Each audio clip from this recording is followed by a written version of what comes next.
LSD in its existence has been one of the most misinterpreted drugs known to mankind. But what exactly is LSD?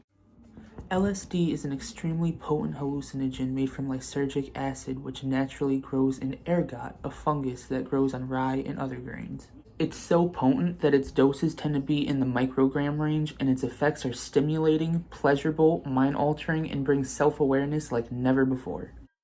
LSD was discovered by accident in 1938 by chemist Albert Hofmann, who was employed by a Swiss chemical company to research and develop chemical compounds based on the fungus that was suspected to have medicinal properties. After his project being shelved for several years, he decided to give his experiment one final try. On April 19, 1943, after accidentally dropping a small amount of LSD onto his skin, Hoffman noted that he experienced an extremely distorted sense of perception and decided to travel home from work by bike. This is why April 19th every year is referred to as Bicycle Day. As Hoffman rode his bicycle, he experienced a complete shift in perception, describing his experience as seeing life in a curved mirror. Hoffman decided to consult his physician, who did not know any unusual symptoms aside from dilated pupils. Upon waking up the following day, he felt an increased hope for life and dramatically improved sense of well-being.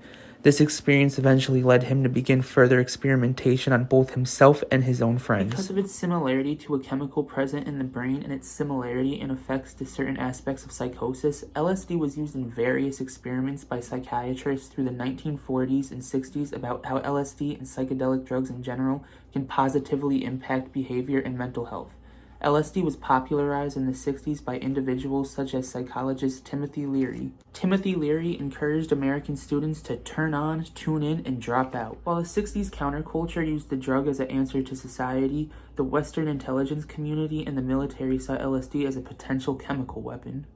In 1951, military organizations began a series of illegal experiments while noting that LSD is capable of rendering whole groups of people, including military forces, indifferent to their surroundings and situations, interfering with planning and judgment, and even creating apprehension, uncontrollable confusion, and terror.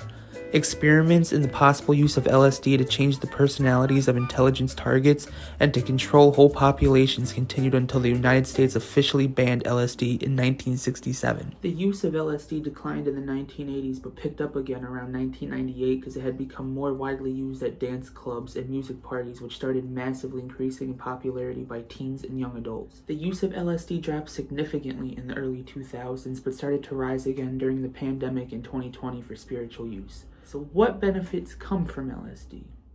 One of the major benefits of LSD is its positive impact on mental health. LSD, before it was made fully illegal in 1967, was being used in the treatment of anxiety, depression, psychosomatic diseases, and curing various addictions. Multiple people around the world have also even spoken about LSD reducing their physical pains, anxiety, and depression after experiencing a full LSD trip. How a person reacts to a LSD trip is based off set and setting. Set is the thoughts, mood, and expectations of the person prior to them tripping, and the setting is both the physical and interpersonal environment in which the person undergoes the LSD. The length of a LSD trip is about 12 hours long, but usually between like the 4th and the 6th hour, the trip will hit its peak. At the peak of a LSD trip is when the person's ego will fully dissolve to nothing, achieving a full, vivid, transcendental, and mystical experience at an emotional and ego-structural level. This allows individuals to see the bigger picture of life beyond their personal problems. The point is to catalyze rapid and fundamental changes in both the value system and self-image of yourself to view life and living in a much more positive light. LSD being less than 100 years old means that there's still much more to be discovered about it. A lot of the research that was being done over the years was put on pause due to it becoming illegal in the late 60s. But with an increase in interest and awareness by the modern world, a lot of these studies are starting to see the light of day again in the modern era. So the next time someone offers you a tab of acid, possibly consider it. Stay curious, stay loving, and question everything.